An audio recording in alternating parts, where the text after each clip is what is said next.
Oi, gente! Bom dia, boa tarde, boa noite ou boa madrugada. Eu não sei que horas que vocês vão acabar vendo esse vídeo. Mas, como vocês podem perceber, vamos falar sobre Oswald de Andrade, o revolucionário. Ser radical é tomar as coisas pela raiz, diz Karl Marx. Raiz esta é o próprio homem e a poesia afeta a raiz, que afeta a consciência prática, que é propriamente a linguagem, sendo um produto social. Seu nome completo é José Oswald de Souza de Andrade. Nasceu dia 11 de janeiro de 1890 em São Paulo e veio a falecer em São Paulo também, dia 22 de outubro de 1954, aos 64 anos.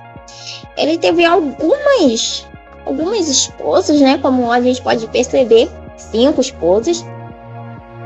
E dentre elas, né, temos a nossa querida Tarsila do Amaral, nossa pintora mais famosa.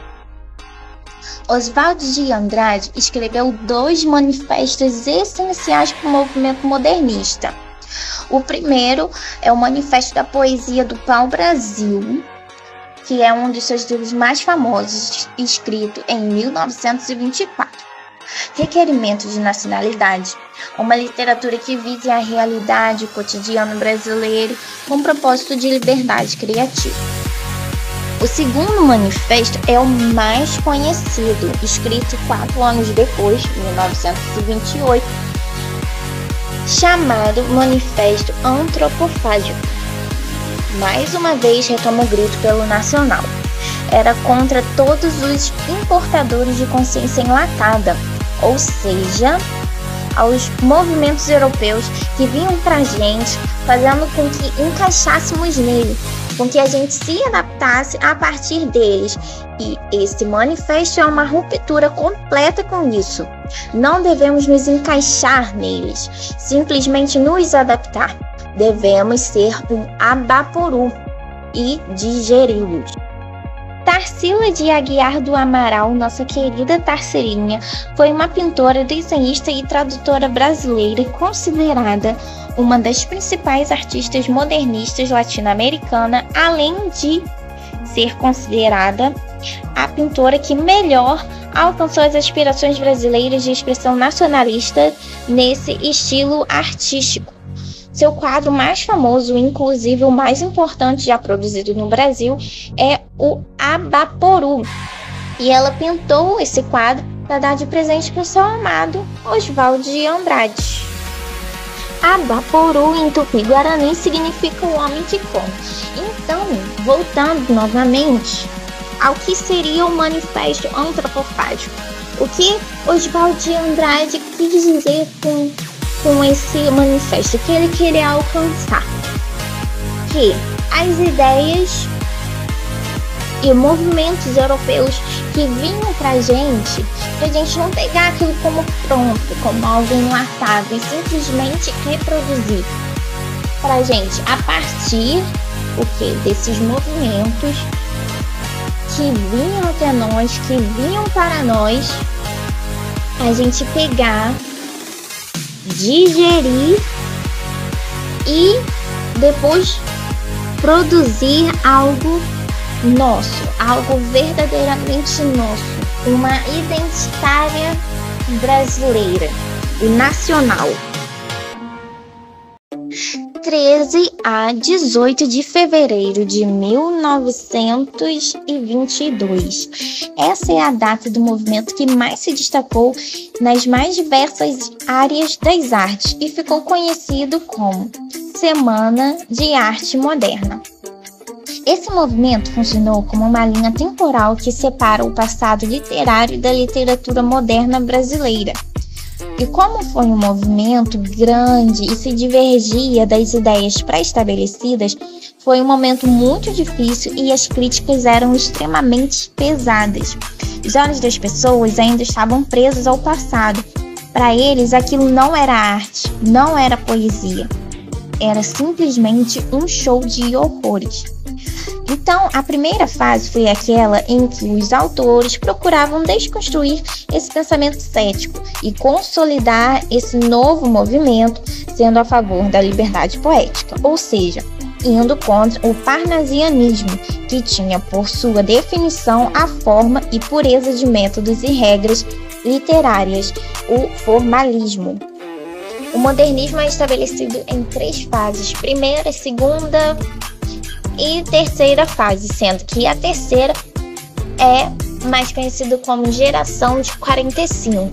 E como a gente pode observar aqui, Oswald de Andrade faz parte da primeira fase.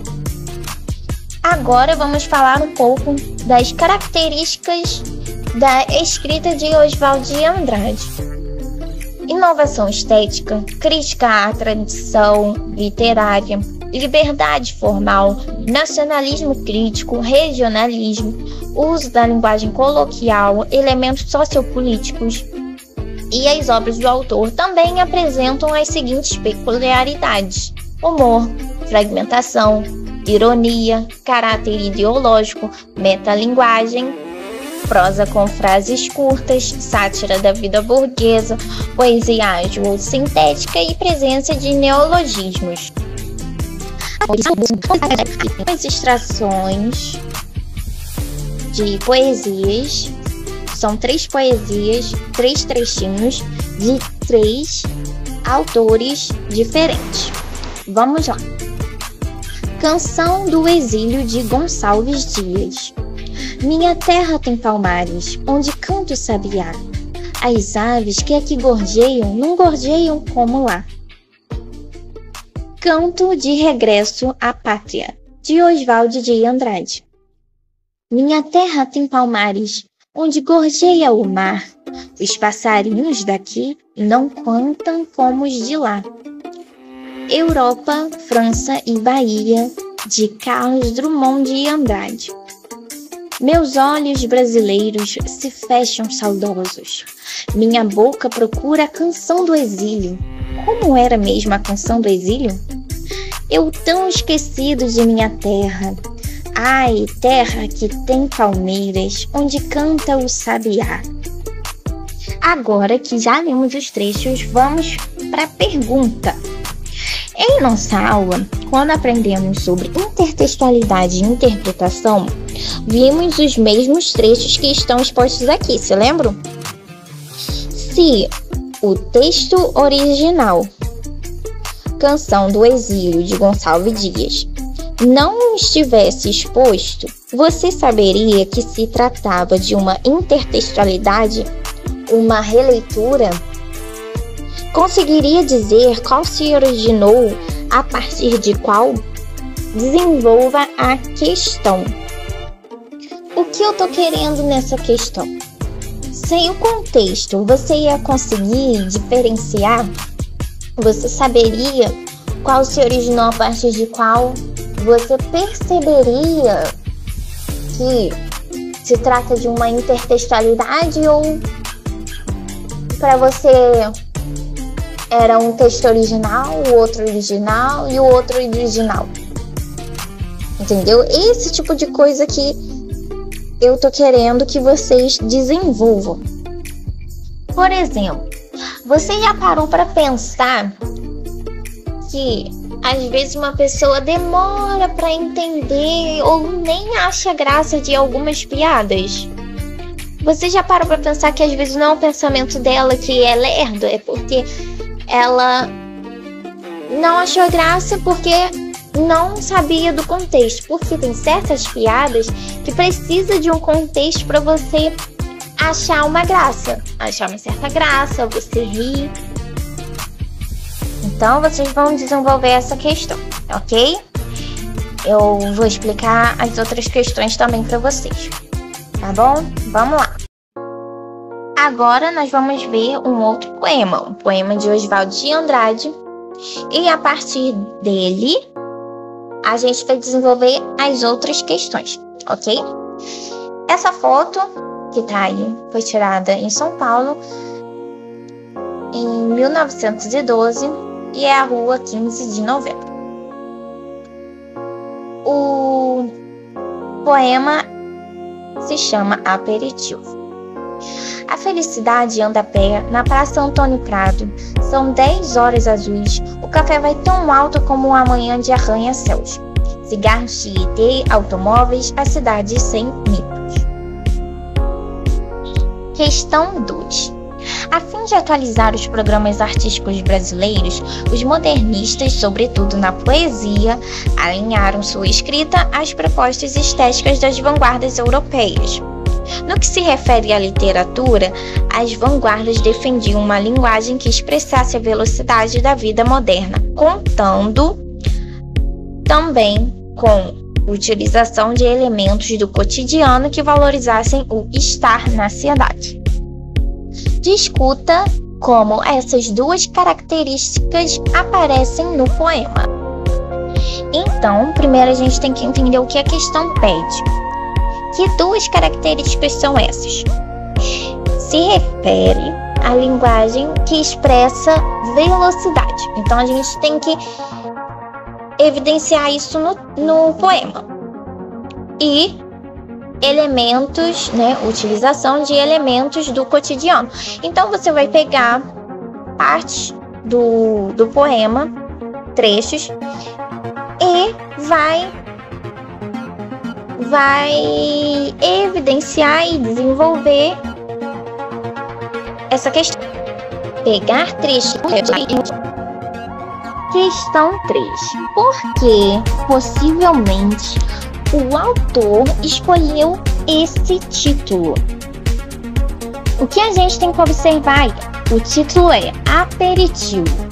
Aperitivo é o quê? Sobretudo, algo para se comer. Algo que dá para preparar rápido e comer rápido comer, né? Então, aperitivo é uma comida, algo gostoso e rápido. Então, por que possivelmente o autor escolheu aperitivo? Ele poderia ter colocado cidade de flash, cidade que nunca para. Enfim, ele poderia ter usado outro título. Porque possivelmente ele usou aperitivo, algo que nos remete à comida. Comida é algo bom, não é? Então, observe. Esse poema tá escrito o quê? Fala sobre o quê? Também regionalismo. São Paulo.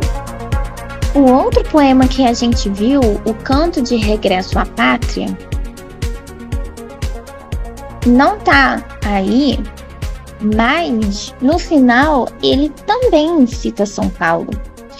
E como a gente observou na biografia do autor, ele nasceu em São Paulo e morreu em São Paulo também. Então, o que sugere? Que ele tinha um grande apreço, ele gostava de onde morava, entendeu? Então, a gente vai desenvolver essa questão de uma forma bem bacana, ok? E a questão 4. Porque a composição desse poema pode ser comparada a uma pintura cubista. Eu não sei se vocês já viram o que é uma pintura cubista, mas não é algo difícil de entender. Vou explicar rapidinho para vocês. O que cubista, cubismo te lembra? Te remete um cubo. E o cubo é um quê? Uma forma geométrica, certo? Os quadros cubistas normalmente têm o quê? Formas geométricas. E formas geométricas sobrepostas uma à outra. Não necessariamente precisa ter só formas geométricas. Como o Pablo Picasso, ele tem um estilo super diferente. Mas, enfim, isso não vem ao caso. Então, por que ela pode ser comparada a uma pintura cubista? Essa poesia, como vocês perceberam, é uma poesia curtinha. É realmente isso. Esse é o poema. Aperitivo tá aí não de forma fragmentada ou em trecho. Esse realmente é o poema. Então, o que nós podemos observar? Que é uma poesia curta. Uma poesia que retrata várias cenas num espaço pequeno, né? Num período curto de tempo, né? É uma poesia corrida, uma poesia ágil, né? E a gente olha assim, parece que não vai dar certo, tem muita informação num negocinho pequeno, numa poesia pequena, mas deu super certo. E a gente consegue entender. Então, é isso, é dessa forma que vocês vão desenvolver, ok? Lembrando, gente, tudo com suas próprias palavras, certo? E agora a última, para finalizar, questão 5. Olha que felicidade, gente, está acabando. Quais são as características que podem ser observadas nos versos? Lembrando que a gente está trabalhando com o poema aperitivo, né? É uma questão de marcar a alternativa correta, né? Lembrando que está dizendo quais são as características que podem ser observadas nos versos. As características, né? Não está dizendo marque A, marque as. Né? Então a gente tem que analisar se tem mais de uma questão correta, né? Vamos lá. A. Valorização do cotidiano. Sim, valoriza o cotidiano. Tem ironia? Caráter ideológico e verso livre? B. Prosa com frases curtas.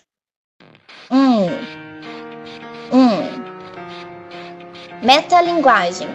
Metalinguagem, a gente já viu o que é. Mas, caso não se lembre, vamos relembrar. Metalinguagem, né? Vem de quê? Lembra que, assim, linguagem sobre linguagem. Então, se eu faço um texto e falo sobre um texto, eu estou fazendo um metatexto, ok? Então seria isso. Tem isso? Tem metalinguagem? E está fazendo isso? Tem humor e fragmentação? Então a gente vai analisando isso, fazendo por método de eliminação, qualquer coisa, não é? C. Elementos sociopolíticos. Tem algo aí falando sobre o meio político? Tem crítica à tradução literária? Sátira? E nacionalismo? Né? Vamos ver. Não pode ter nada que não esteja presente nesse poema. Lembrando que tudo que tá aí são características de Oswald de Andrade, mas a gente tá querendo o que está presente no poema. D. Influência das vanguardas europeias, nacionalismo e verso livre. Tem essas coisas presentes? Verso livre é o quê? É aquele verso que não necessariamente tem rima, né? Não precisa o primeiro verso tá rimando com o terceiro com o quinto, esse tipo de coisa. E, né, foi discutida a primeira questão e foi uma afirmação dizendo sobre as influências das vanguardas europeias, né? E o que fala o poema? Sobre a cidade de São Paulo. Ou seja, tem regionalismo. Se tem regionalismo, consequentemente, obviamente, terá o quê? Nacionalismo, né? Então, essa D, vocês acham que tá certo? Eu acho que não tá. Vamos verificar aí, né? E aí, poesia ágil? Ela é uma poesia ágil? Tem a valorização do cotidiano? Uso coloquial e regionalismo? Na questão 3, a gente comentou sobre isso, sobre a poesia ágil, né? Eu afirmei sobre isso. E tem a valorização do cotidiano, que inclusive foi a nossa segunda questão. E o uso coloquial? Tem uso coloquial? O uso coloquial é a forma como a gente costuma falar, né? E tem uma parte que ele fala: o café da manhã vai. Ele fala vai ao invés de irá. Em relação ao regionalismo, eu já falei. Então, façam aí suas análises e bom exercício para vocês. Beijinhos e até mais.